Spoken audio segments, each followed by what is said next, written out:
ನಮ್ಮ ಸಂಸ್ಕೃತಿಯ ಅತ್ಯಂತ ಪ್ರಮುಖ ಹಬ್ಬಗಳಲ್ಲಿ ಒಂದಾದ ಯುಗಾದಿ ಹಬ್ಬ. ಯುಗಾದಿ ಏಕೆ ಆಚರಿಸುತ್ತೇವೆ? ಇದರ ಹಿಂದಿರುವ ಪೌರಾಣಿಕ ಕಥೆಯೇನು? ಯುಗಾದಿಯು ನಮ್ಮ ಕರ್ನಾಟಕದಲ್ಲಿ ಬಿಟ್ಟು ಮತ್ತೆ ಯಾವ ಯಾವ ರಾಜ್ಯಗಳಲ್ಲಿ ಆಚರಿಸುತ್ತಾರೆ ಎಂದು ಇವತ್ತಿನ ಈ ವಿಡಿಯೋದಲ್ಲಿ ತಿಳಿದುಕೊಳ್ಳೋಣ.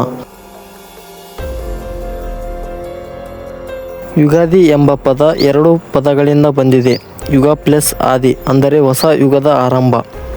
ಹಿಂದೂ ಪಂಚಾಂಗದ ಪ್ರಕಾರ ಚೈತ್ರ ಮಾಸದ ಶುಕ್ಲ ಪಕ್ಷದ ಪ್ರತಿಪದಿಯ ದಿನ ಹೊಸ ವರ್ಷ ಆರಂಭವಾಗುತ್ತದೆ.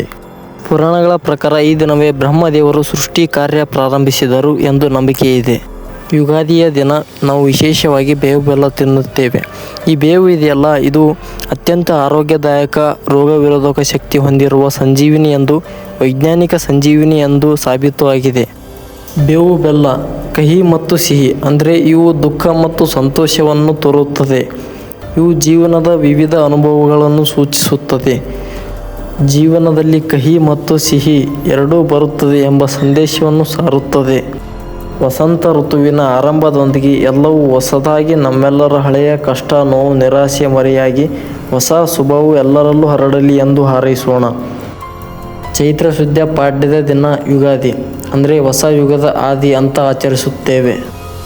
ಶ್ರೀರಾಮಚಂದ್ರ ರಾವಣನ ಸಂಹಾರ ಮಾಡಿ ಸೀತಾಮಾತೆಯನ್ನು ಕರೆದುಕೊಂಡು ಅಯೋಧ್ಯೆಗೆ ಬಂದು ಆಗಮಿಸಿದ ದಿನ ಯುಗಾದಿ ಆಗಿತ್ತು ಅಂತ ಹೇಳಲಾಗುತ್ತದೆ.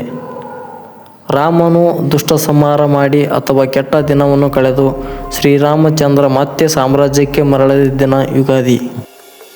ಯುಗಾದಿಯು ಕೂಡ ಎರಡು ರೀತಿಯಲ್ಲಿ ಆಚರಿಸುತ್ತೇವೆ. ಕರಾವಳಿ ತೀರದ ಜನರು ಸೌರಮಾನ ಯುಗಾದಿ ಅಂತ ಆಚರಿಸಿದರೆ, ನಾವು ಚಂದ್ರಮಾನ ಯುಗಾದಿ ಅಂತ ಆಚರಿಸುತ್ತೇವೆ. ಈ ಯುಗಾದಿ ನಮ್ಮ ಕರ್ನಾಟಕದಲ್ಲಿ ಮಾತ್ರ ಆಚರಿಸುವುದಿಲ್ಲ.